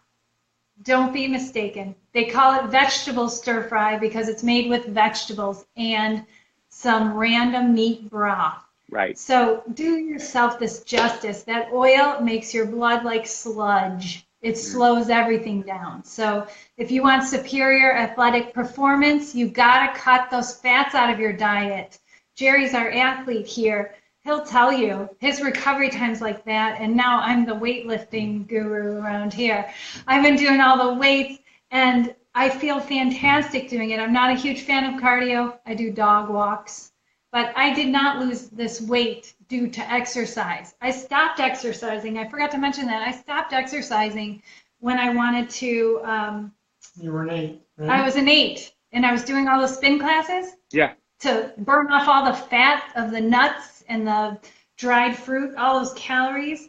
I stopped the spin classes. I quit the gym completely because I had to work more. I took on all these classes I was teaching plus my regular jobs, and I slimmed down because I cut the fats and all that junk food out. Not junk food, I shouldn't say that. Whole plant-based foods that are concentrated calories and high in fat. And then my taste buds got really sensitive to natural sweetness of fruit, natural fats. Isn't that amazing? Foods. Oh my God, it's so amazing. Oh, it's so amazing. And it only takes about 30 days to reprogram your taste buds, 2.5 weeks, but I say 30 days just in case someone didn't have it totally straight the first couple weeks. And just people, dive in. People need to know this, because it's like, otherwise what happens is you're going to, like, for me, I have a great coach, Sharon McRae, who's watching, and Sharon, so good to see. Sharon warned me, but some people don't get warned. And then you go eat like a strawberry and you're like, oh my God, what is this? Like, they spiked it with sugar or something, you know, this is, no, but that's how strawberries are supposed to taste. And I love when people go like, I have a craving for, and then fill in the blank with like chocolate. It's like, no, you don't. Like, you have a craving for that strawberry. You just don't know it because your taste buds aren't reset like you're talking about. Exactly, that taste bud reprogramming. And that's why we keep the foods out full time, because when you slip those high fat foods back in, or you make a cashew cream sauce or something like that, then all of a sudden my sauces that are made totally fat free taste kind of flat. So when you're first getting started, some of the things might be like, and then you taste them after 30 days and you're like, this is good now. So that first 30 days, I call it a 30-day detox and taste bud reprogramming, not because at 30 days we quit, or at 30 days you're like done practicing a protective diet, but you'll start to, there's a lot of comments. TC said no more cravings. I still remember the first time I ate an orange and it tasted like candy, Maria's saying. Isn't that crazy? Fruits and veggies. Jody said, yeah, these are all people that, Sally's saying, yes, Maria, fruit tastes so amazing now. These are all regulars in the protective diet community. There are classroom. A couple questions. Jerry's got some questions. Number one is, can this be done with a mixed household, people that aren't on protective diet? Can this be done with a mixed household? And the other one is, do you control portions? Do I control portions? Absolutely not. For the portions, especially when you're first getting started, I encourage eating whenever you feel like eating. And now I practice mindful eating, which gives me more energy post meals, because I was accustomed to that binging and overeating. I would need a nap after I ate, whether it was healthy food or not. It would make me feel sluggish. So now I eat less, and it makes me feel more higher energy than when I ate more. But that was after how many years? 6 years of being on a full-time protective diet. This was after 10, 11 years on a vegan diet. So I'm not talking about adopting mindful eating from the gate. You don't ever need to, and you don't ever need to control your portions when you're first getting started. As far as a mixed household, secure your own mask first. I always say, if no one's willing to join you, but try and make it fun. Show them the cooking video and say, I'm going to make one of those Julie recipes if you have kids, and I guarantee they're going to be helping you in the kitchen. Kids like to help cook. They like to help do anything. But if you have a mixed household that's, I'm not doing this thing, just do it yourself. Take care of yourself. Secure your own mask first, and they're going to see the results, because we can't expect anyone to do anything we're talking about if we're not actually doing it and going against your wishes. So adopting a protective diet full time and then cheating here and there, your family is never going to take you seriously. That's true. So you want to show them how serious you are and how consistent you are and how important this is, and talk to them about their endothelium, learn the science that I teach in the classroom, so that you can share that and say, I am promoting my endothelium tonight. Don't talk about weight loss. This isn't mommy's diet. This isn't for mom. This isn't for weight loss. This is a diet for optimal health for the whole entire family to achieve together, not to lose 10 pounds to go to that event and fit in that dress and then start eating all that junk again and break down your immune system. I always say optimal health isn't for everyone. That's what I say to people that say, I can't cook. I can't do all this, stocking a pantry, which makes it so easy, by the way. I say, well, optimal health isn't for everyone. Right. And then they're like, wait a minute, I want that optimal Yeah, health. yeah. What are you talking about? Very strategic. But and I want to say this too, and I know we need to close for tonight, and we're gonna definitely have you back. I told you. No. I could continue to, if my son did not have bath time coming up in 15 minutes, then then like you gotta stick with your routine. Yeah, your right, rituals. exactly. Yeah. But I want you guys to go and look. One of my biggest things that I told my coach when I started this, I told Sharon, I said, I don't think I'm going to last long term, or I didn't maybe say it that way, but my fear was I won't last long term because I'm a foodie. And I'm convinced thoroughly that I'm always going to be a foodie. So what I always tell people is you can still be a foodie. But I want to say this though, and this is like my next level stuff. Your recipes, and if people go on there, go on Protective Diet, I just posted the link. It's in the comment section. Go check out these recipes. These are foodie-centered recipes, but instead of feeling like crap at the end of them, you are going to feel amazing. I am a foodie. Yes. I am a food snob, whatever you want to say. Like, I used to live Protective Diet is perfect for you. I know, because I see these recipes. You got like give them what are some foodie recipes? Like, just throw them off the top. Well, because we have a global community, that's what's very interesting to Americans is we have recipes from around the world. So Bolognese sauce. Oh, Jerry likes the bolognese. Ooh. But patatas bravas, it's a tapas dish that's so popular in Spain. It's popular in all the tapas restaurants. Delicious, creamy sauce potatoes. Cherry cheese Danish. Cherry cheese Danish. English. People omelet. are writing in the different eggless omelets. But that's not a foodie recipe, Jerry. It's so good. It sounds good. Okay, keep going. We have pho, the Vietnamese soup. Yeah, and my wife loves it. All my recipes are made as traditional recipes, replacing every single ingredient. So we keep the spice profile exactly the same. So for international recipes, it's awesome because that's where the spices and the seasonings are the front line of that dish. And most of them highlight grains or potatoes or whole plant-based foods. They highlight carbohydrates? What? I said they highlight carbohydrates. Aren't carbs bad? Aren't carbs gonna anyway? I now see. I told you I was winding down, and now you're like, huh? Falafel. So they're writing in their favorite recipes. Falafel. We have a ton of Middle Eastern recipes. We have. Oh my gosh! Name something you love. It's okay, there. like loaded fries or something like that. Yeah. We have animal style fries. I saw that. That's crazy. I said that. Those are in and out. I sent those to my wife, and she's like, "What? Like how? No. I mean, it's like almost unbelievable. Seriously." It's so much fun, and I learned about them after I moved to California, overhearing some dog moms at the dog park talk about how they had to have animal style fries after they finished their exams in graduate school. And I'm like, what's this animal style you talk about? So I had them come and test them as I had them in the test kitchen, and they were like, wait, this is good for me? Oh, I could do this protective diet thing. Oh my God. I could totally See, I love that. I love that. I think I got it.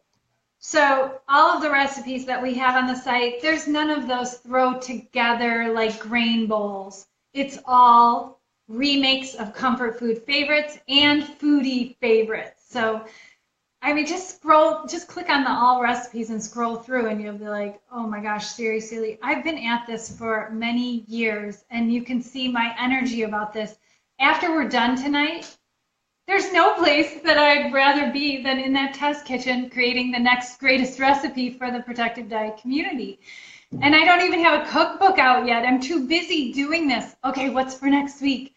And that's what drives me. But I've got to put out a guidebook and cookbooks coming out soon. Now that I'm feeling great again, I'm so motivated to write that guidebook to reach more seniors that can't get on the internet. because they need to be reached. A lot of them, they can't navigate the iPad even, and they're missing out on this because of their lack of computer experience. You're amazing. You're helping the kids with doing the cooking shows, and now you're wanting to help also too that other group of population, like you said, folks, the seniors that are so important. Jerry, before we go, Jerry, can you come around real quick? What's it like? Sure. What's it like to have your wife back? Oh my gosh. Oh my gosh. What's it like to have this energy that you feel from her? Yeah, what's it like to have your wife back? I feel a buzz. I'm so excited because for 2 years it was how much pain she was in and how she was down and sad and all that. And it's tough for me, being the happiest person ever, to try to support her through that because I can't relate. I don't know how to say this. I don't know how to tell her that I know what she's going through after so long, So this, having her back, is more. It's lifting a boulder off my shoulders, really, because I've got my friend back. She's here. It's been a long couple years, but we're full steam ahead. Jerry sacrificed this last couple years because all I had energy to do was to continue with my work, which wasn't that hard for me because I'm so excited to share and so excited to create. That's what I'm driven to do. But our relationship definitely sacrificed as far as personal time together because I didn't have any energy left for it. Like I could only get through so much. My number one passion is to travel and see the world, and we haven't been able to. Had to go on hold with that. Right. And that was hard, but now we have a dog, so I don't want to go anywhere. Yeah, something tells me you'll find a way to continue to travel. What part of San Diego are you guys in? We're right in the center of San Diego. Cool. I go down there. Morena. Where is it? We're right. Morena. We're right by Ocean Beach. We can see from where we live. Wow. But we're up on top of the hill, so no flight traffic. It's great. That's awesome. But yeah, when you're here, you got to tell us you're here so that we can make loaded nachos. Are you kidding me? When I'm there, because I go down there sometimes to guest lecture, or I have a really good friend down there that I'll go visit. And I'm also I'm a huge Giants fan. So when they play the Padres, because down there in San Diego, it's like their home away from home, because we have a visitors park down there that's almost like a home park. So I will definitely let you know when I'm coming down. And then what we got to do is we got to get in the kitchen, and I need to see what you're doing, and we need to show this community what you're doing so more people can see it. And I'll be your test taster, I guess. So yeah, if you have some. Wait a minute, are you gonna take my job? Oh no. That's right. You are the assistant. No, he wants to be on this side of the camera. Yeah, I will be. He wants to be second in line. That's it. I'll be at the seat at the table. But yeah, I would love to taste. I'd love to taste, and I got to talk to you more because I want to get access to more of these recipes. So I'm going to sign up and do all that stuff, and I encourage all of you guys too. I put a link to your website. If people wanted to kind of jump into your world, what do they need to do? Go to protectivediet.com, and if you want to get started with the free material, click on the frequently asked questions, join the support group Protective Diet Living, answer the 3 questions so we can add you to the group because we want our community very focused. Then if they want to join our weekly programming where I interact for 2.5, sometimes 3 hours a week for these library groups on Saturdays and Tuesdays and teach and answer personal questions, they can enroll in Protective Diet Education, and that's going to give them the more community support and the answers and tools. Also, check out Protective Diet's Instagram page if you want to see what Lucky looks like and what I'm up to. I will be going there, yes. Protective Diet's Facebook page, the support group. There's also a public support group called Protective Diet Style. And then we have Protective Diet Education, which is part of our classroom page. Amazing. So that's where you'll find it. Oh, and YouTube, Protective Diet on YouTube. There's hundreds of videos on there of me cooking, more cooking than talking. And oh my gosh, I'm so excited. Casey's saying, read the testimonials, everybody. Oh yeah, read the testimonials, because our PD superstars that submit their testimonials, that will give you a lot of encouragement. There is something for everyone to relate to on that page. And everyone keeps saying PD for life. I love you guys, and I'm PD for life. And I call it protective diet because it's just it's a way of eating a whole food plant-based diet with some tweaks that made it so much easier for me to eliminate cravings and ever wanting anything off plan. I never think about it. It's not even, and that's how our community feels. Like they're saying PD for life. They're over it. They're like, they have their why and they have their food to go with it. And they have their community that speaks, they have their support system that speaks the same language. That's my stage 7. Stage 8 is paying it forward. You're doing all of them, by the way, in terms of the research. They pay it forward. They're paying it forward. So part of being in the protective diet community and applying this full time, I encourage a full-time practice, they become the healthiest person in their family. They become the healthiest person all of their friends know. And who doesn't want to be that? To be that person like me that can inspire someone else, because every single person's story should be shared through testimonials, through however, with their neighbor. Share some baked goods, PD baked goods that we make, and they'll go, these are really good. And then the thought will be in their head, well, I could do this, like the girls with the animal style fries.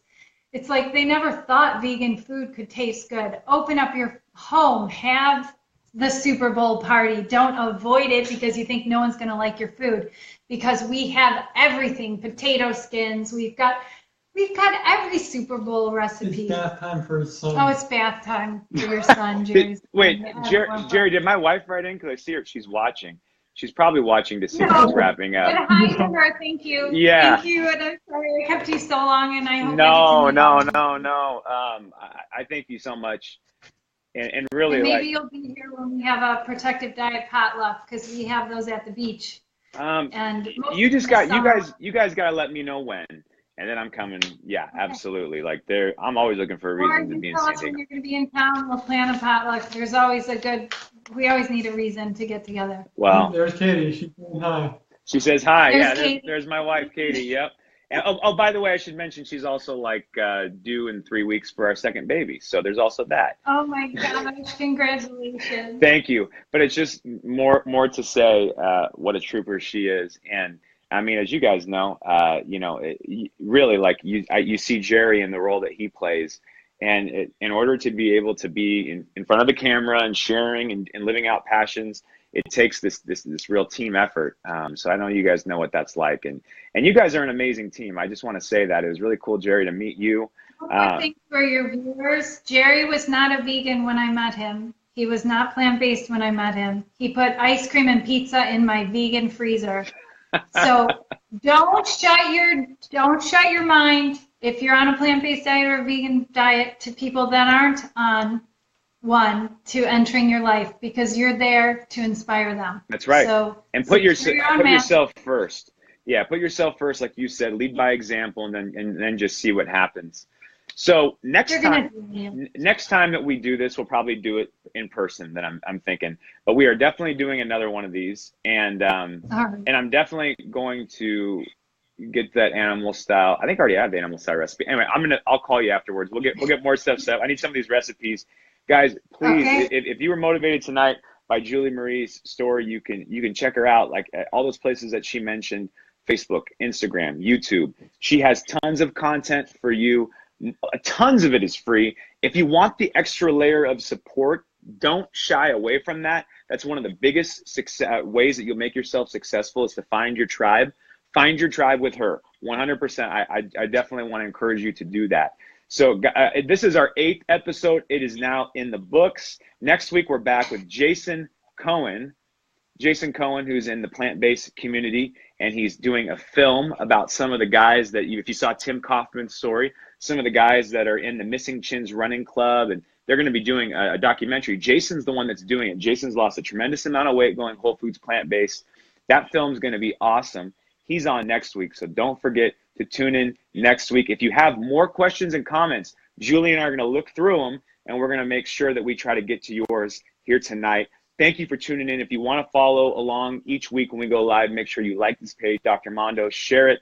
If this inspired you, share it, and tell people to follow Julie. Tell people to follow this page. I'm Dr. Mondo. It's my son's bath time, but I'm fired up, Julie. And thank you so much for firing me up tonight. Thank you so much. Thank you. 2-hour special. 2-hour special. 2-hour special. Give your dog a hug and wrestle with him on the ground a little bit for me. And Jerry, you're awesome. Thank you so much. So good to meet you. Great to meet you too. Best of health. Night, everybody. Yes. Good night. Have an awesome